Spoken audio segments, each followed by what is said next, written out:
गुरुर्ब्रह्मा गुरुर्विष्णुः गुरुदेवो महेश्वरः गुरुसाक्षात् परब्रह्मः तस्मै श्री गुरवे नमः। अखण्डमण्डलाकारं व्याप्तं येन चराचरं यत्पदं दर्शितं येन तस्मै श्री गुरवे नमः। ॐ भूर्भुवस्वः तत्सवितुर्वरेण्यं भर्गो देवस्य धीमहि धियो यो नः प्रचोदयात्।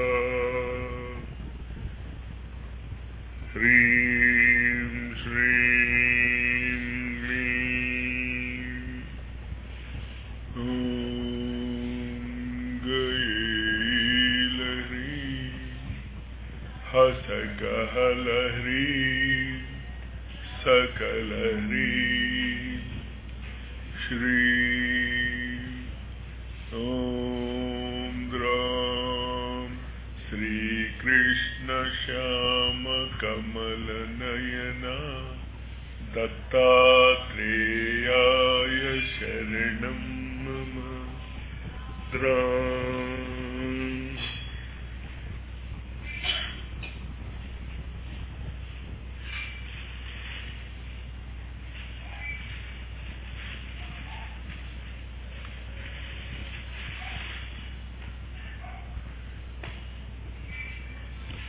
గురు చేతనత్వం యొక్క అవగాహన పరంపరలో ఆకాశతత్వము అగ్నితత్వముకు మధ్య ఉన్నటువంటి తేడాని గమనించుకోవాలి.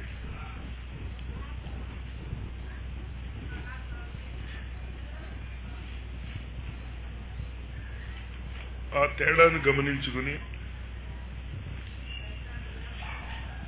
అర్థం చేసుకోగలిగినప్పుడు ఆకాశము యొక్క లక్షణము శబ్దము.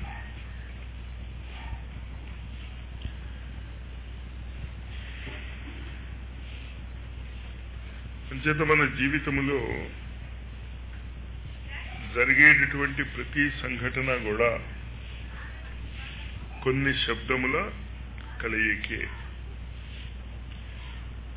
ఏ పదార్థము మీరు చూసినా అది పదము యొక్క అర్థమే అన్నది మీకు గుర్తు రావాలి. ఆ క్యాలెండర్ అలా ఊగుతూ ఉంటే అది కూడా పదార్థమే. ఈ చెత్త క్యాలెండర్ అనగానే మీరు అటువైపు చూడగలిగారు కదా. అంచేత ఆ పదానికి అర్థము చూస్తారు మీరు.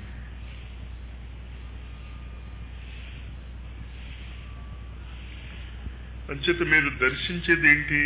పదము యొక్క అర్థాన్ని దర్శిస్తారు మీరు. ఆవు ఎదురుకుండా ఆవు లేకపోతే పదం ఉంది, పదార్థము లేదు. కానీ ఆవు కూడా ఉంటే అక్కడ పదము ఉంది, పదార్థము ఉంది. కానీ మీరు కళ్ళు మూసుకు వింటున్నారు, నేను కళ్ళు మూసుకు చెప్తున్నాను ఆవు అన్నాను అనుకోండి, అప్పుడు పదార్థం కనిపిస్తుందా మీకు? నేను కళ్ళు మూసుకునే ఉన్నాను, మీరు కళ్ళు మూసుకునే ఉన్నారు. ఆవు అని చెప్పానప్పుడు అప్పుడు ఆవు యొక్క రూపము మీకు గోచరిస్తుందా, గోచరిస్తుందా? అంచేత కళ్ళు మూసుకుంటే పదము యొక్క పదార్థము ఉన్నా లేకపోయినా గోచరిస్తుంది. కళ్ళు మూసుకుని కనుక చూస్తే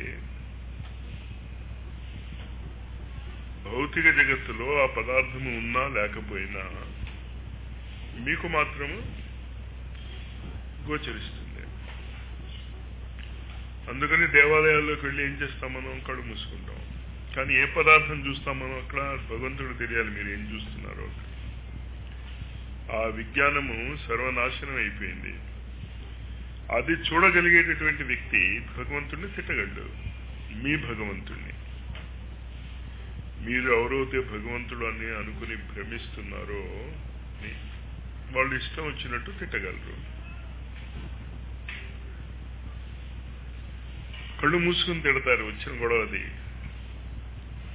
ఇంచేత కళ్ళు మూసుకుంటే తప్ప ఆ దేవతా శక్తులు మీకు దృష్టి గోచరము కావు.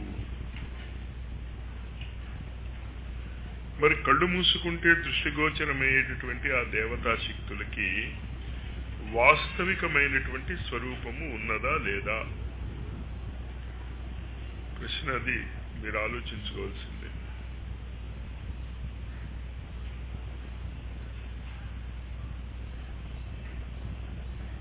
దేవతలు ఉన్నట్ట లేనట్ట?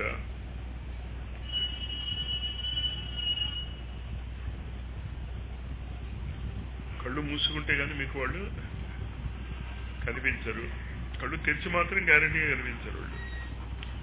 అందుకే ఏ సాధన చేసినా మొట్టమొదటి మీరు కళ్ళు మూసేస్తారు.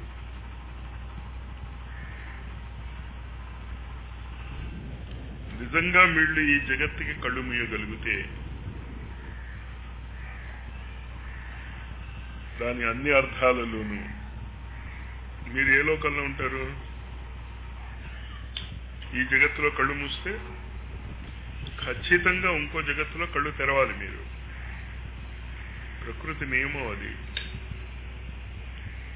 అది అర్థం కానంత వరకు మీరు సాధనలు ఇలా చేస్తూ కూర్చోండి, ఏం అవ్వదు, చేస్తూ ఉండండి అలాగా.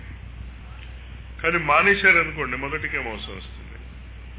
చేసుకుంటూ ఉంటే ఎప్పుడో నేను చెప్పేది అర్థమవుతుంది. ఆ అర్థం అవటానికి కావాల్సింది ఏంటి అంటే ఓపెన్ మైండెడ్నెస్. చెప్తున్నది ఏమిటి,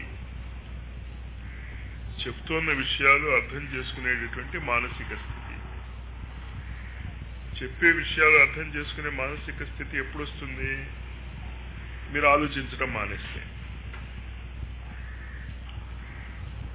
అంచేత ఏం చేయాలంటే మీరు కళ్ళు మూసుకుని వింటాం నేర్చుకోవాలి. కళ్ళు తెరిచి వింటాం మొదలు. అంచేత కళ్ళు మూసేసుకోండి. కళ్ళు మూసుకుని కొన్ని శబ్దముల యొక్క సమూహము మీ చెవులని తాకుతోంది.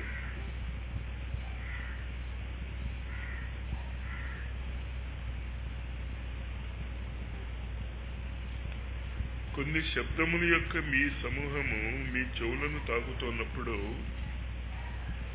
మీకు కొన్ని విశిష్టమైనటువంటి అనుభూతులు వస్తున్నాయి. ఎందుకు వస్తున్నాయి? ఆ పదముల యొక్క అర్థము మీకు ఇదివరకే తెలుసు.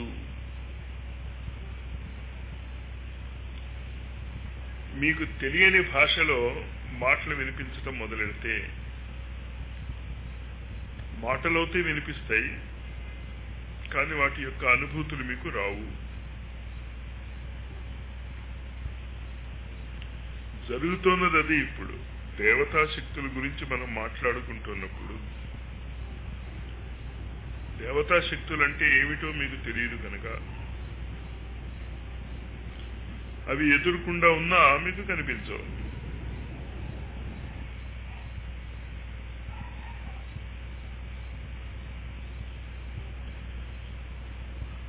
ఇంచేత శబ్దములు మీకు ఏ అనుభూతిని కలగజేయగలవు?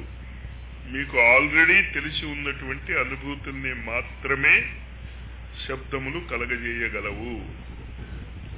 మీకు అనుభూతి లేనటువంటి విషయముల గురించి ఒకవేళ శబ్దములు ఉచ్చారణ చేసినా ఆ అనుభూతి మీకు రాదు.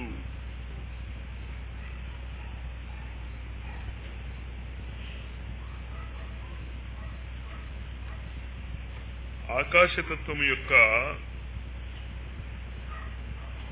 అభివ్యక్తి గురించి తెలుపుతో ఈ విషయాలు తెలుపుతున్నాను నేను మీకు. జాగ్రత్తగా ఆ మాటల యొక్క అంతరార్థాన్ని తెలుసుకోవాలి. మీరు మాటల ద్వారా మీరు మీకు ఆల్రెడీ అనుభూతి చెందినటువంటి విషయములను మాత్రమే గుర్తించగలరు.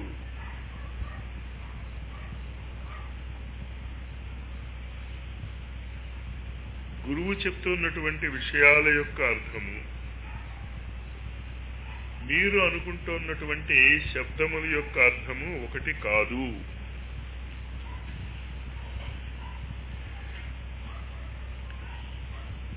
అంచేత ఆకాశతత్వములోకి మీరు ప్రవేశిస్తే ఏముంది? ఆకాశంలో,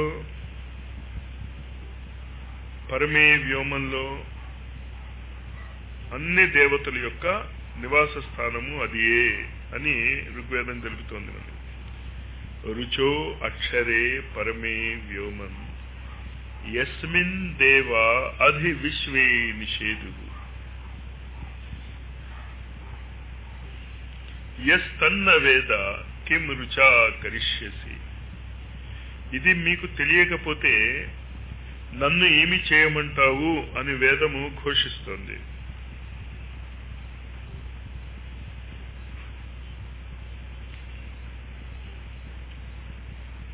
ఎదురుకుండా టెక్స్ట్ బుక్ ఉన్నప్పుడు,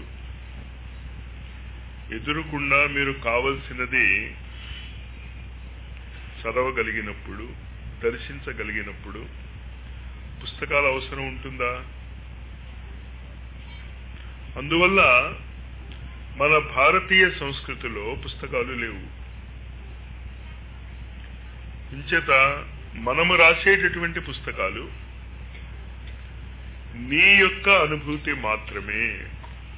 నువ్వు ఎంత గొప్పవాడివైనా స్వయముగా శ్రీకృష్ణుడే రాసిన అవి నీ యొక్క వ్యక్తిగతమైనటువంటి అనుభవాలు మాత్రమే. కళ చూస్తున్నావు నువ్వు, నీ స్నేహితులు 100 మంది నీతో పాటు అదే డార్మెటరీలో పడుకుని ఉన్నారు. అద్భుతమైనటువంటి దివ్య గీతా సందేశము, శ్రీకృష్ణుడు, అర్జునుడు, రథాలు, ఇరుపక్షాల సేనా వాహిని మీకు కనిపిస్తోంది. మరి పక్క వాళ్ళకి కనిపిస్తుందా? ఏమీ కనిపించదు. నువ్వు నిద్ర లేచి చెప్తావు వాళ్ళకి, నేను చూశాను అని, నేను దర్శించాను అని.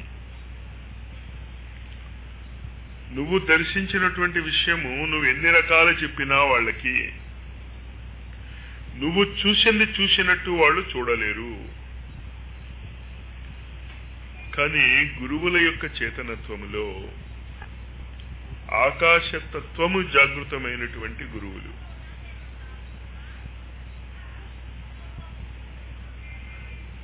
దివ్య చక్షువులు ప్రసాదించగలరు. ఈ బాహ్య చక్షువులు మూతబడితే తప్ప దివ్య చక్షువులు రావు.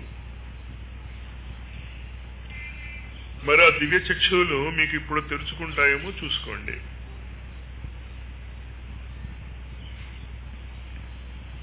దివ్యం దదామితే చక్షు పశ్యమే యోగమైశ్వర్యం. నా అద్భుతమైనటువంటి యోగ విభూతిని దర్శించు. దర్శించు అనే శబ్దములో చూడు అనే తప్ప విను అని లేదు.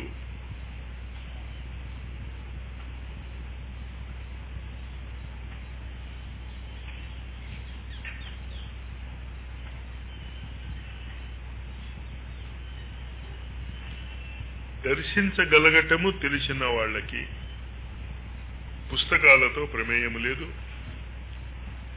పెన్నులతో ప్రమేయము లేదు, నోట్స్తో ప్రమేయము లేదు, మర్చిపోయే ప్రసక్తే లేదు. శృతి ఉంటుంది, ఎప్పుడు కావాలంటే అప్పుడు దర్శిస్తారు. దర్శించినటువంటి పదమును వింటారు. అది ఎలా సంభవం? దర్శించినటువంటి పదమును ఎలా వింటాం? వింటే వినటము చదవటము రాయటము అనవసరం అని నేను చెప్తున్నప్పుడు నువ్వు చూసినటువంటి సన్నివేశాన్ని, నువ్వు దర్శించినటువంటి సన్నివేశాన్ని నువ్వు ఎలా వినగలవు? ఆ వినుటయే నేర్చుకోవాలి మీరు. ఇప్పుడు కూడా మీరు పదములను దర్శించి ఆ పదాన్ని వినకపోతే, ఆ పదార్థము మీ ముందు ఉన్నా మీకు అది లేనట్టే. చాలాసార్లు చెప్పాను నేను నీకు. మామిడి పండు చూడన్నటువంటి ఒక వ్యక్తి ఉన్నాడు అనుకోండి, వాడికి మామిడి పండు గురించి మీరు ఒక 50,000 పేజీలు పట్టి కొట్టించారు. 50,000 పేజీలు, 1-2 కాదు, అది కూడా A4 సైజులో.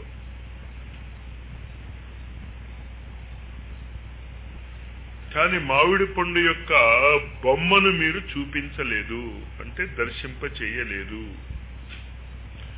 దాని ఆకృతి ఎలా ఉంటుందో కూడా మీరు వర్ణించలేదు. మిగతా అంతా చెప్పారు మీరు. ఎదురుకుండా మామిడి పళ్ళు ఒక బుట్టలో ఉన్నాయి వాడి ముందే. మీరు చెప్పారు వాడికి 2 మామిడి పళ్ళు తీసుకురా అంటే తెల్లమొహం వేస్తాడు వాడు.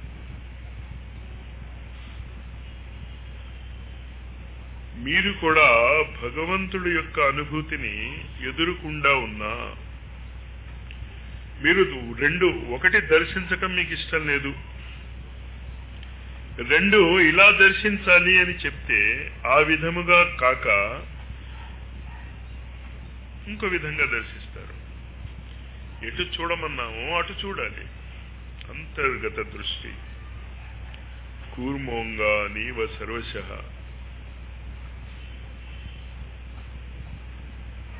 తక్షణమే దర్శనం అవుతుంది.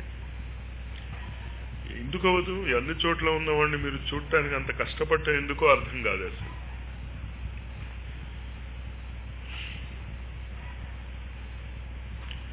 క్లాసులో పాఠం చెప్తూ ఉంటాను నేను ప్రశ్న అడుగుతాను, మీలో ఎవరు జవాబు చెప్తారు అని అడుగుతాను నేను. ఇంకెవరు నా వైపు చూడరు, ఒక్కడు చూడ నా వైపు. అలాగా భగవంతుడిని చూపిస్తాను అంటే ఒక్కడు చూడడు. ఎందుకు చూడడు? చూడితే వీడి యొక్క అతి తుచ్చమైన, హేయమైన, నిమ్నమైనటువంటి ఈ జీవితము కరిగిపోతుంది. తక్షణమే అవి 2 ఒక చోట ఉండవు. భగవద్ దర్శనము స్వార్థము, భగవద్ దర్శనము అహంకారము, భగవద్ దర్శనము మీ యొక్క సంబంధ బాంధవ్యాలు ఒక చోట ఉండవు. అంచేత మీరు ఆ సాహసము చేయగలిగేటటువంటి మానసిక స్థితి ఉంటే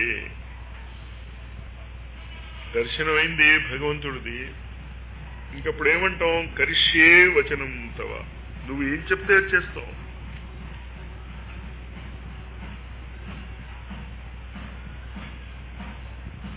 ఖచ్చితంగా భగవంతుడు ఏం చెప్తాడని మీరు అనుకుంటున్నారు? ఈ ప్రపంచాన్ని వదిలేయండి అని. అందువల్ల మీరు భగవంతుడిని చూడరు. కానీ మీకు తెలియదేమో, ఒక భగవంతుడే ఈ ప్రపంచాన్ని వదలమని చెప్పడు. మిగతా వాళ్ళందరూ చెప్తారు. యోగులు, ఋషులు, సో కాల్డ్ ఫిలాసఫర్స్, మహాత్ములు, వీళ్ళందరూ ప్రపంచాన్ని వదిలిపెట్టమని చెప్తారు. భగవంతుడు ప్రపంచాన్ని వదిలిపెట్టమని ఎందుకు చెప్పలేడు అంటే, ఈ ప్రపంచము భగవంతునిలోనే ఉన్నది. ఎలా వదిలిపెట్టమని చెప్తాడు?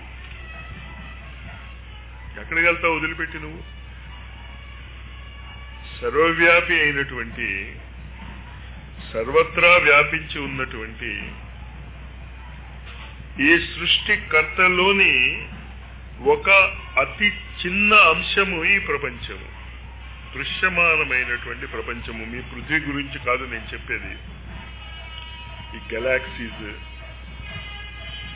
ఈ నక్షత్ర మండలాలు, ఇవన్నీ కూడా భగవంతుడి యొక్క బొజ్జలో ఉంటాయి. దాన్ని వదిలేసి వెళ్ళిపోమంటే ఏం చెప్పినట్టు అనమాట? తన బొజ్జను కోసుకున్నట్టే. పాపం బొజ్జ కోసుకుంటే ఏముంటుంది? భగవంతుడే ఉండడు.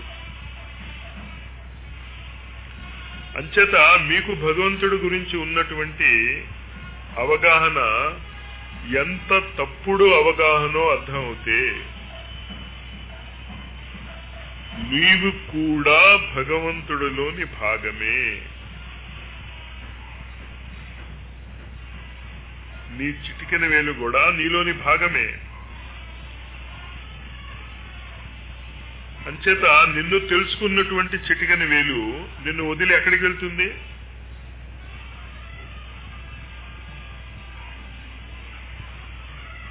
నీ యొక్క కాలి యొక్క బొటకన వేలు నీలోని భాగమే. దానికి తెలియదు. ఎవరో డాక్టర్ వచ్చి శరీర నిర్మాణం ఇలా ఉంటుంది, అంచేత బొటకన వేలు ఉంటే చిటికెన వేలు కూడా ఉంటుంది, తల కూడా ఉంటుంది, కళ్ళు కూడా ఉంటాయి, అన్నీ ఉంటాయి, నువ్వు దాన్ని చూడు. చూసింది అది బొటకన వేలు. కాలి యొక్క బొటకన వేలు దర్శించింది సంపూర్ణ శరీరాన్ని. దర్శించిన వల్ల ఏమవుతుంది? బొటకన వేలుకి తన యొక్క ఉనికి ఒక అఖండమైనటువంటి ఉనికిలోని భాగమే అని అర్థమవుతుంది. నాశనం అవుతుంది. దాని యొక్క వ్యక్తిత్వము అనంతముగా మారుతుంది. కానీ అనంతముగా మారిపోయినంత మాత్రాన దాని యొక్క వ్యక్తిత్వం పోతుందా? పట్టుకని వేలులాగే ఉంటుంది. కానీ అంతవరకు తనకి మాత్రమే అవసరమైనది చూసుకునేది. మొత్తము ఆ అఖండానికి కావాల్సింది చూసుకుంటుంది. ఎందుకు? అఖండము పోతే అది పోతుంది. అంచేత దానికి ఏది కావాలో చూసుకుంటే కుళ్ళిపోతుంది, నాశనం అయిపోతుంది. నదిలోని నీళ్లు ప్రవహిస్తున్నాయి, ఆ నీళ్ళన్నీ నాకే కావాలి అనే ఆనకట్ట వేసి బంధించేసాం అనుకోండి నీటిని, ఏమవుతుంది?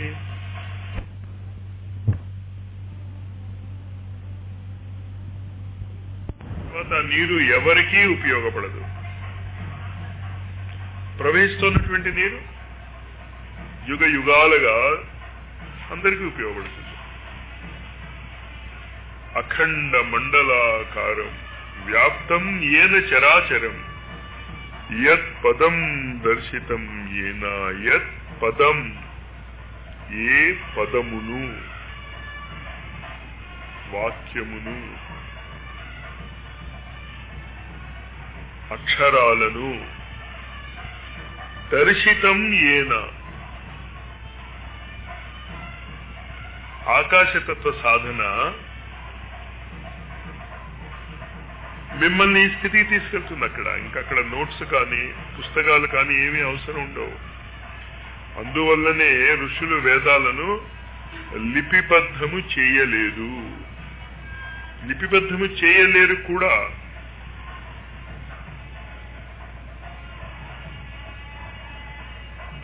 ఆ అనుభూతిని మీరేం లిపిబద్ధం చేస్తారు?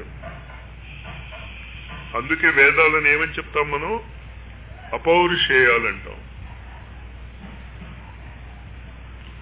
ఈ అపౌరుషేయాలైనటువంటి దర్శనము యొక్క వినికిడి ఎలా వస్తుంది? అది మీ సమస్య. ఇప్పుడు నేను మీ ముందు పెట్టినటువంటి సమస్య, మీరు ఆ ఆలోచన స్రవంతిని బ్రేక్ చేసుకోకండి. దర్శించారు,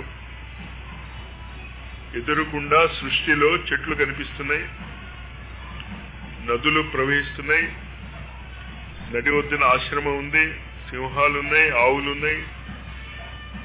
ఇది మీరు దర్శిస్తున్నారు, కళ్ళు మూసుకుని ఉన్నారు, చూస్తున్నారు. ఇదంతా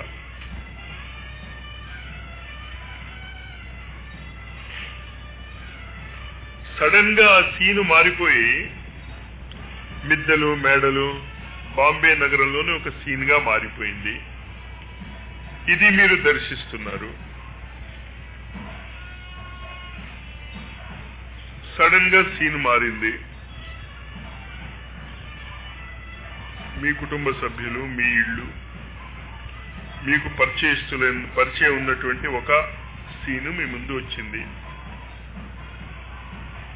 ఇవన్నీ మీకు అనుభూతిలోకి వస్తున్నాయి కదా. దేనివల్ల వస్తున్నాయి ఇవంతా అనుభూతిలోకి? కొన్ని పదములను మీరు వినటం వల్ల.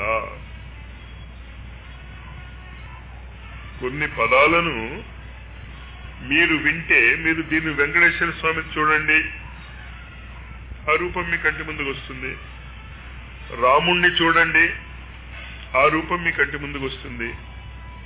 కృష్ణుణ్ణి చూడండి, ఆ రూపము మీ కంటి ముందు వస్తుంది. కానీ ఈ రూపాలన్నీ మనం ఏర్పరచుకున్నటువంటి రూపాలు. మామిడి చెట్టుకు మామిడి చెట్టు అని పేరు మనం పెట్టి ఉండకపోతే దాని ఫలాలు అలా ఉండవా? దాని స్వరూపము అలా ఉండదా? కానీ ఒక స్వరూపము రావాలి అంటే ఒక పదము ఉండాలి కదా. ఏదైనా ఒక స్వరూపము ఉంది అంటే ఖచ్చితంగా దానికి ఏదో ఒక పదం ఉంటుంది. ప్రకృతిలో ఉన్నటువంటి స్వరూపాల వెనకాతలు ఉన్నటువంటి పదములు ఏమిటి మీరు పెట్టకుండా పట్టుకోవాలి. మీరు పెట్టుకున్నారు ఈ పదాలన్నీ. మామిడి చెట్టు, వేప చెట్టు, అరటి చెట్టు, కుక్క, పిల్లి, నక్క, మనిషి, స్త్రీ, ఇవన్నీ మానవ జాతి పెట్టుకున్నటువంటి పేర్లు.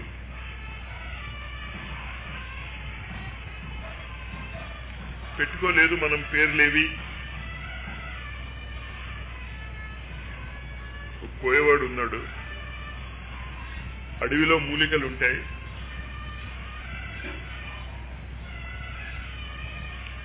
ఆ మూలికల పేర్లు తెలియవు వాడికి. కానీ వాడు ఏం చేయగలుగుతాడు? ఆ మూలికల్ని మనకంటే బాగా ఉపయోగించుకోగలుగుతాడు.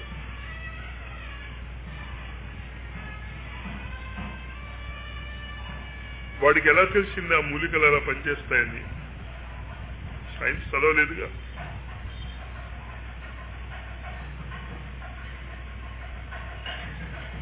పిల్లి వాటికి అజీర్తి చేస్తుంది. అజీర్తి చేస్తే ఒక విశేషమైనటువంటి గడ్డిని నవ్వుతాయి. అది నవ్వులిస్తే కడుపులో లోపల బయటకు వచ్చేస్తాయి.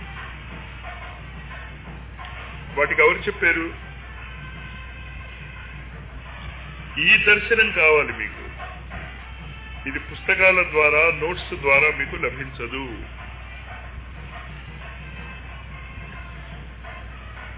పరమే వ్యోమన్ని కనుక మీరు దర్శించగలిగితే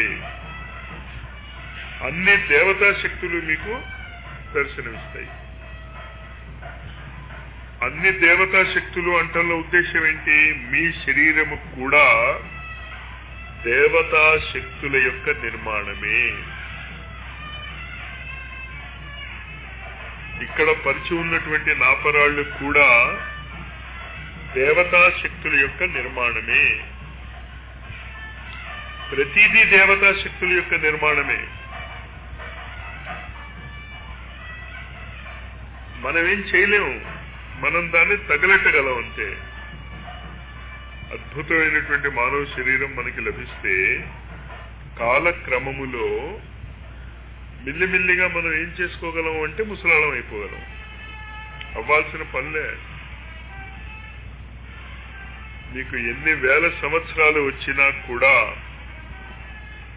మీరు అలాగే ఉండవచ్చు.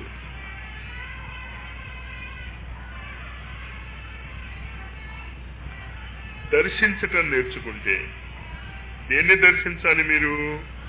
ఆ పరమే వ్యోమన్.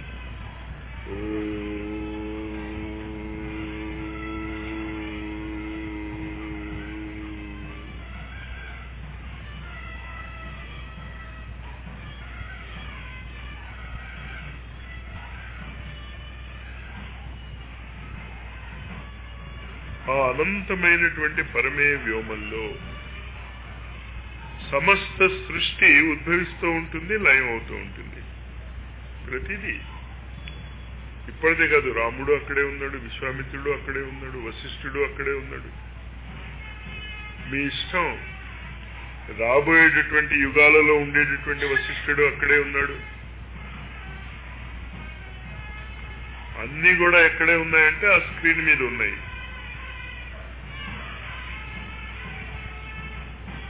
అంత అద్భుతమైనటువంటి ఆ ఓం శబ్ద దర్శనము. ఓంని ఉచ్చారణ చేయమంటానే నేను. ఓం శబ్ద దర్శనము మిమ్మల్ని సర్వజ్ఞుల్ని చేసేస్తుంది. సర్వ దేవతలకి కూడా గురువుల్ని చేస్తుంది. అలాంటి స్థితిలో ఒకప్పుడు మానవ జాతి ఉండేది కనుక దేవతల మీద రాక్షసుల యొక్క ఆక్రమణ ఎప్పుడు జరిగినా మానవులు దేవతలకి సహాయపడ్డారు. దేవతల యొక్క సహాయము మనిషి అడగడు, లాక్కుంటాడు, శాసిస్తాడు. మనం అడుక్కు తినే జాతిగా మారిపోయాం. మారిపోతే ఎవడేం చేస్తాడు? మీరు దేవతల్ని అడుక్కుంటే ఎవడేం చేస్తాడు?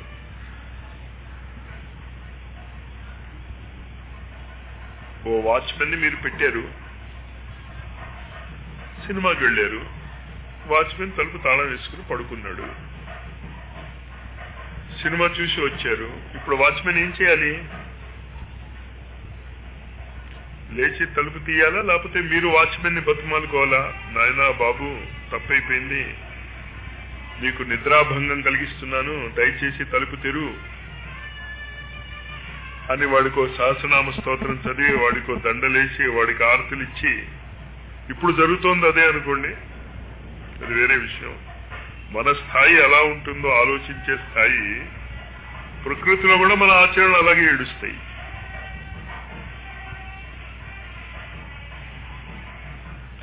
ఆఫీసర్ వెళ్ళి క్లర్క్ని బతిమాలుకునే రోజులు.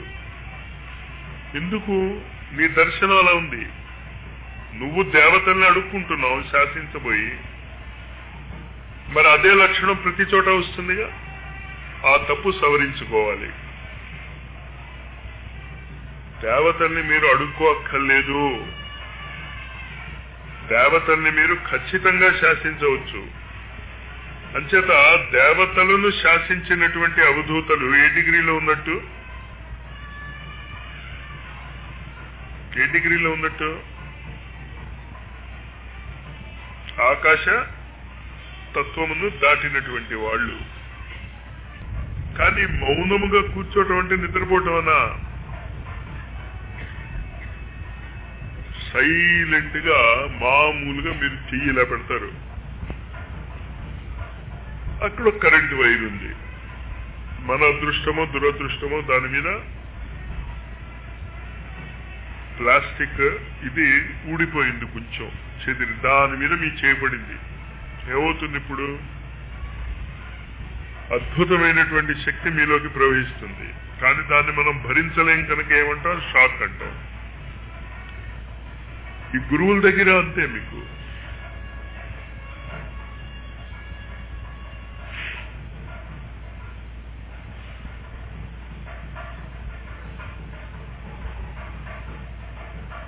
రెండు మూడు రకాలైనటువంటి ఉదాహరణలు మీకు చాలాసార్లు చెప్పాను. శాంతి కుంజిలో గురుదేవులు ఒకసారి ఒక విశిష్టమైనటువంటి సాధన చేస్తున్నారు. ఆ సాధన చేస్తున్నప్పుడు ఆయన చెప్పారు, ఎవరు నన్ను ముట్టుకోవద్దు అని.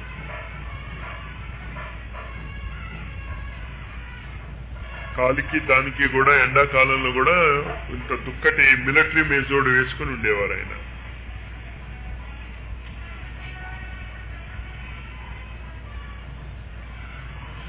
ఆ మేజోడికి కన్నం పడింది. ఒక సాధకుడు చూశాడు దాన్ని. ఏది వద్దంటే అదే చేస్తాం, తమాషా అది. గురువుల దగ్గర కూడా ప్రమాదం అని తెలిసి కూడా ముట్టుకున్నాడు. ఎగిరి ఆ గేటు వద్దకు వెళ్ళిపడ్డాడు. శాంతి కుంజిలో అంత దూరంలో ఉండేది గేట్. వెళ్ళిపడ్డాడు.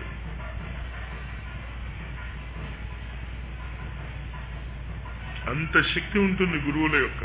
మరి మేము ముట్టుకుంటూ ఉంటే ఏం అవటం లేదు కదా. ఆటో కంట్రోల్లో ఉంటారు వాళ్ళు. ఎవరికి ఎంత కావాలో, ఎవరి సామర్థ్యము ఎంత ఉన్నదో అంతే తీసుకుంటాడు వాడు. అంచేత గురువుల్ని ముట్టుకోవచ్చా ముట్టుకోకూడదా, స్పెసిఫిక్ గా గురువు నన్ను ముట్టుకోవద్దు అని చెప్పేంత వరకు మీరు ముట్టుకోవచ్చు. కానీ ముట్టుకున్నంత మాత్రాన మీకు శక్తులు ఏమొచ్చాయో ఖచ్చితంగా రావు.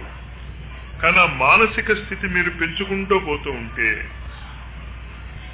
ఖచ్చితంగా మీకు ఆ శక్తి యొక్క అవతరణ జరుగుతుంది. కనుక నిరంతరము 12 సంవత్సరాల పాటు నేను నా గురువునే దర్శించాను అన్నాడు షిర్డీ సాయి. ఇంకేది చూడలేదు ఆయన. అంటే భోజనం చేయలేదనా, స్నానం చేయలేదనా, ఎక్కడికి వెళ్ళలేదనా. వెళ్ళాడు అక్కడికి. ఎక్కడికి వెళ్ళినా కూడా పరమే వ్యోమన్, ఆ ఆకాశతత్వమే దర్శించింది. ఆ ఆకాశతత్వంలోనే ఉండగలిగాడు. ఆ ఉండటాన్ని ప్రాక్టీస్ చేసుకోవటానికి 12 ఏళ్లు పట్టింది. వెంకయ్య స్వామికి 13 ఏళ్లు పట్టింది. టైం పడుతుంది అది. కానీ ఎప్పుడు నిరంతరము ప్రాక్టీస్ చేసుకుంటూ ఉంటే, పొద్దున్న సాయంత్రం ప్రాక్టీస్ చేసుకుంటూ ఉంటే చెప్పలేము ఎన్నాళ్ళు పడుతుందో. కానీ ప్రాక్టీస్ చేసుకోండి. ఆ ఆకాశతత్వ సాధన, గురువు యొక్క అనుగ్రహాన్ని తక్షణము పొందటానికి ఉపయోగపడేటటువంటి సాధన. కళ్ళు మూసుకుని అలాగే ఉండండి.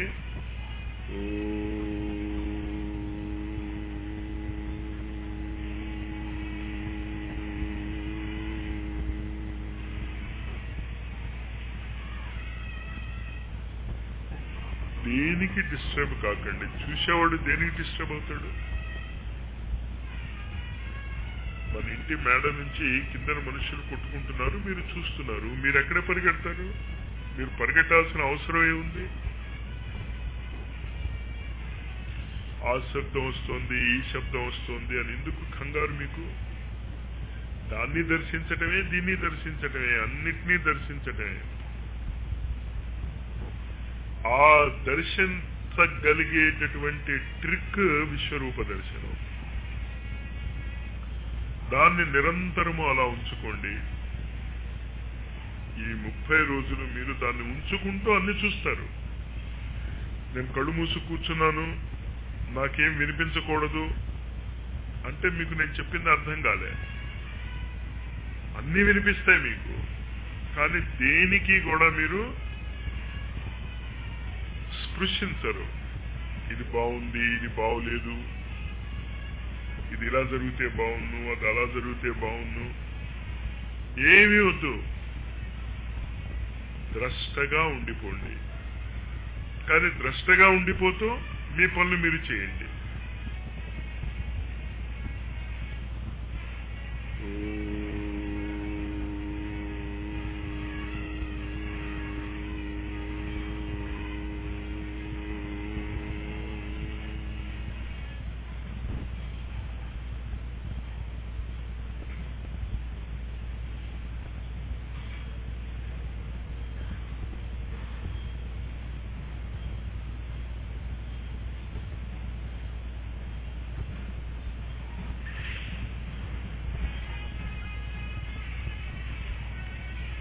శక్తి ఎప్పుడు ఉచ్చ స్థాయి నుంచి కింద స్థాయికి వస్తుంది. మీరు సైలెంట్ గా కూర్చుంటే ఖచ్చితంగా శక్తి అవతరణ జరగాలి. జరిగితే మీకు అనుభూతి రావాలి. రాలేదు అంటే అర్థం ఏంటనమాట? ఇన్సులేటర్ మధ్యన ఉంది, కరెంట్ షాక్ కొట్టడంలే. మీకు రబ్బరు చేతికి చుట్టుకుని కూర్చున్నారు. మీరు రబ్బర్ని తీసేయండి. విషయ వాసనలు, మీ ఆలోచనలు, మీ కోరికలు, మీ ఎక్స్పెక్టేషన్స్, ఇలా జరుగుతుందేమో, అలా జరుగుతుందేమో, ఏమీ వద్దు. అంతే. ఈ మానసిక స్థితి 24 గంటలు ఉండాలి. ఉండి అన్ని పనులు చేయాలి.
కాల వాహినిలో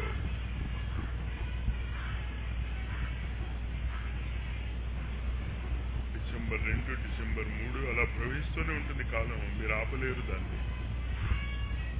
మీరు ఆపలేరు అంటే అర్థం ఏంటనమాట? మీరు కొట్టుకుపోతున్నారు. కొట్టుకుపోండి ఆ కాల ప్రవాహంలో.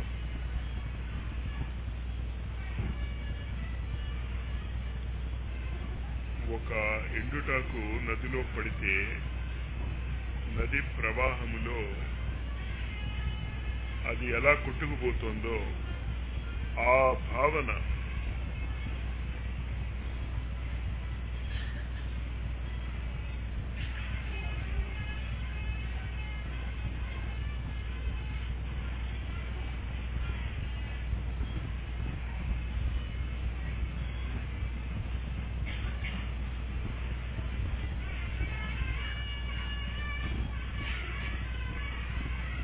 కాసేపు కళ్ళు తెరిచి ఆ స్థితిలో ఉండటానికి ట్రై చేయండి.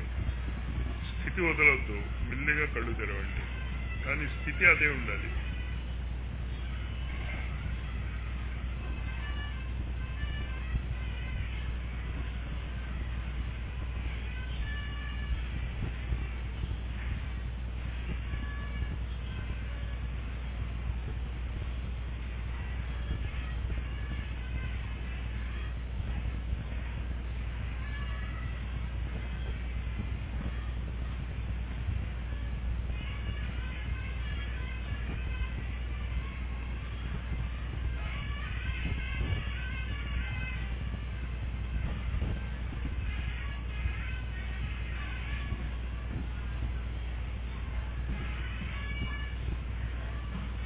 మెల్లిగా కళ్ళు మూసుకోండి.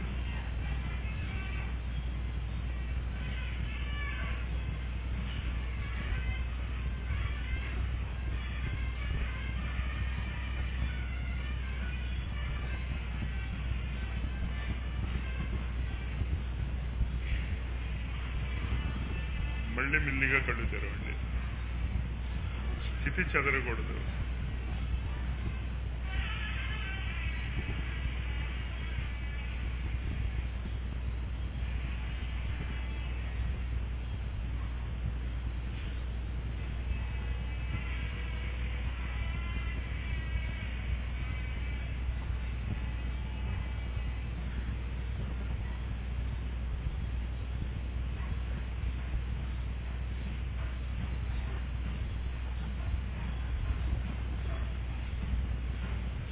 చెదరకుండా అలాగే ఉంచుకోండి. కళ్ళు తెరిచి ఉంచండి.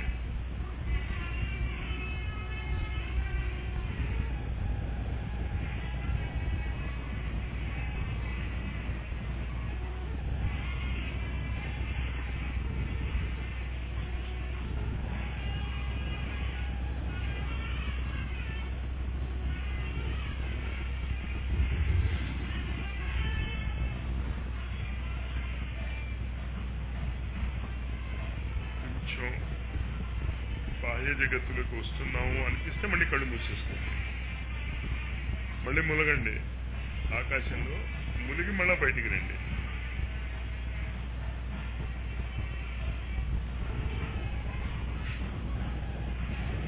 నిలబెట్టుకోగలుగుతున్నాం ఆ స్థితి అంటే తెరిచే ఉంచండి.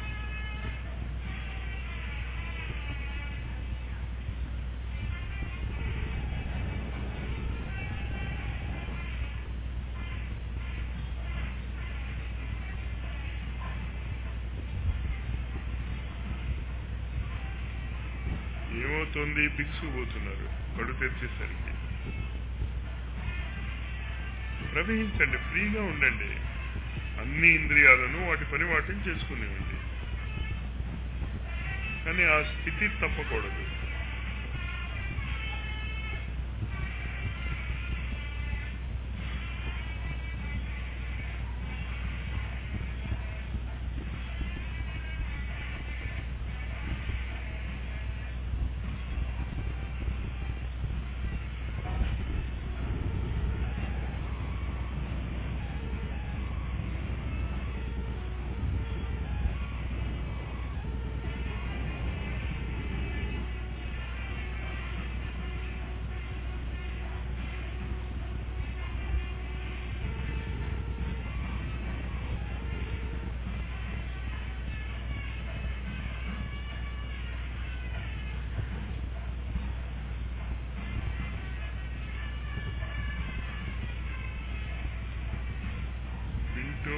శబ్దములో లీనమైపోతే బహిర్గతం అయ్యవు. శబ్దము వింటూ దాన్ని దర్శిస్తే అంతర్గతంలో ఉంటుంది. ఎన్ని డ్యాన్స్లైనా చేసుకోవచ్చు.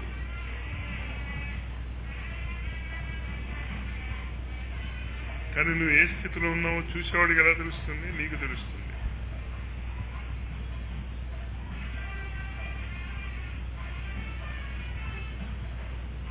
ఇది ఆకాశ సాధన.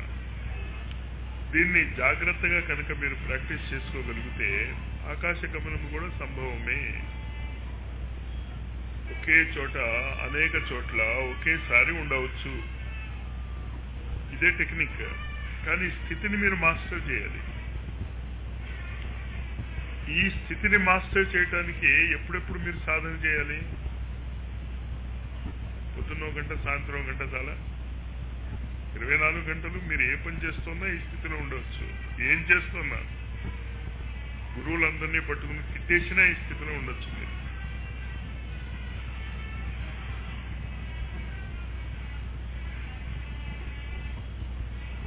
చేత ఈ స్థితిని అలా ఉంచుకుంటూ